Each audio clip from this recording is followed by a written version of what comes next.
Doop-a-dap-a-dee-dap-bap-bap. Well, it's well, what they call just having the mind of a fair witness. The fair witness mind. Oh, tell me about it.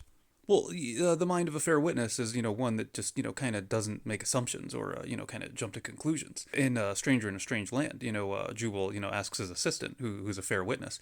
He says, "Hey, what color is that house over there?" And she looks over and she says, "Well, the side facing us is white." Very interesting. Right, yeah, she just, her mind doesn't assume that because, the side of the house she sees is white, that all the other sides are white as well. And that's her answer. It's like, well, the side facing us is white. All right, yeah, yeah, the mind of a fair witness. Right, we should all keep more of a fair witness mind, for ourselves all the time. Yes, that's quite a valuable thing to have. Yeah, and there's a great book. I can't remember the name of it. I read it like 50 million years ago, where they provide some other like heuristics, like examples of heuristics where our minds are just trying to help us out, but they're basically just making assumptions. We'll go ahead with an example. Right, well, one of them is where he is talking about mathematical probability and how we can easily be fooled into thinking something is probably true when it's really just not at all. Yeah, I mean, I can't remember his exact example, but it was something like, hey, my friend Sharon kind of thing. And he says, my friend Sharon, she works at a bank and, she likes hiking. She drives an electric car. She enjoys, acoustic banjo. She likes the color green, stuff like that. All right.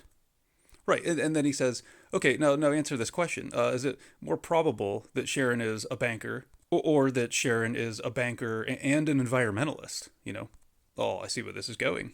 Right, and people always want to say, "Oh, well, based on she drives an electric car and she likes hiking and she likes the color green and acoustic music. Oh, she's definitely probably a banker and an environmentalist." Right, but that's completely incorrect. Well, of course, right? Because in the world of mathematical probability, there's no way like it's more probable that she's a banker and an environmentalist. It's more likely that she just ticks one of those boxes than two. It's just a mathematical thing. But yes, that makes sense. Yeah, and then he does like another example of heuristics, how how easily like people can frame an entire thought just by the words they're choosing. Where he says like hey, I have a friend named Sharon who she's about to graduate with her teaching degree. And he says you think she'll make a good teacher? She's a very strong-willed and confident person. Oh, interesting. Right, and then it's like we're framing the whole conversation in terms of what do strong will and confidence have to do with teaching, and people are like, oh yeah, sure, she'll be a great teacher. Strong will and confidence, oh, that'll be great in the classroom. But really, there's so many factors that could go into whether someone's a good teacher. Right, like does Sharon like children? Does she want to be a teacher at all? Yeah, there's so many other more important factors, but it's like we can't help it but start thinking that those are the determining factors of what makes a good teacher. And people will even like argue with you about it. Like, no, strong will and confidence is all about teaching. And then we'll even start making assumptions about ourselves just based on like the quantity of a question, so to speak. What is that? Well, like if I tell you like, hey, tell me a story about a time that you were brave. Well, I could do that. Right, yeah, and then you tell me a story about a time you were brave, and by the end of it, you'd kind of feel brave. You'd feel like, yeah, that's right, I'm a pretty brave person. I would. Right, but if I ask you, hey, tell me, 5 stories about times you were brave, right? That gets a little more difficult.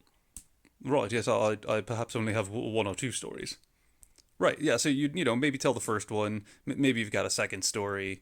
Maybe you've got a third. But then you're kind of like reaching for a fourth, and then maybe you're even like kind of trying to make up a fifth. Like who's got like 5 iconic stories of times they were brave, and by the end of telling just one story, you'd feel pretty brave. But if I ask you to tell me 5, you might by the end of that think, well, maybe I'm not so brave. I don't have 5 stories. And so it's just how many times I ask you. So again, the whole thing is to just keep your mind in that kind of fair witness position. Don't let don't let yourself make assumptions about what the other sides of the house are colored as, kind of thing. And certainly don't let the way that other people are trying to frame a conversation lead you into thinking that those are the determining factors of what you're talking about.